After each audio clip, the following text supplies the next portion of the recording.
কুরবানির পশু কিনতে যাচ্ছেন? তাহলে জানুন আজকের এই ইসলামিক নিয়মগুলি। কুরবানির পশু শুধু দামে বড় হলেই হবে না, ইসলামিক আইন অনুযায়ী পশু কেমন হওয়া উচিত সেটাই জানা জরুরি।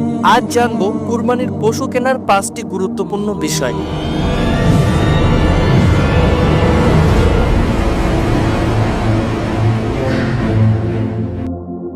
আসসালামু আলাইকুম ওয়া রাহমাতুল্লাহি ওয়া বারাকাতুহু। প্রিয় দর্শক, চলো ভাই দিনের পথে পরিবারে আপনাকে স্বাগতম।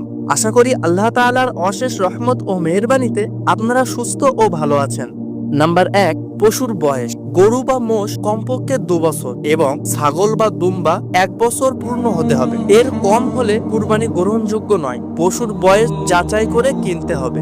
নাম্বার 2, পশু যেন সুস্থ ও সম্পূর্ণ হয়। চোখ অন্ধ, পা ন্যাংরা, খুব দুর্বল বা রোগগ্রস্ত এমন পশু কুরবানি করা জায়েজ নয়, কেননা আল্লাহ তাআলা সর্ব উত্তম চান। তাই কুরবানির জন্য ভালো ও সুস্থ পশু কিনতে হবে।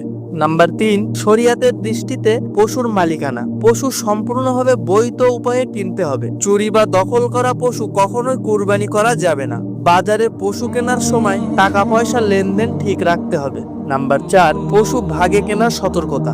যদি 7 ভাগে গরু কাটা হয় তাহলে প্রত্যেকের নিয়ে কেবল কুরবানি হতে হবে, অন্য উদ্দেশ্য থাকলে কুরবানি হবে না। নাম্বার 5, পশুর সাথে সদয় আচরণ। পশু কেনার সময় থেকে যত্ন নেওয়া, কষ্ট না দেওয়া, এটাই ইসলামের শিক্ষা। জবাইয়ের সময় যেন শান্তিভাবে হয়। পশুকে পানি খাওয়ানো, গায়ে হাত বুলানো এবং ছায়া জায়গায় রাখা। সঠিকভাবে কুরবানির পশু কিনে এই ইবাদতটাকে আরো সুন্দর করে তুলুন। পশু শুধু দামে নয়, তাকওয়ায় বড় হোক।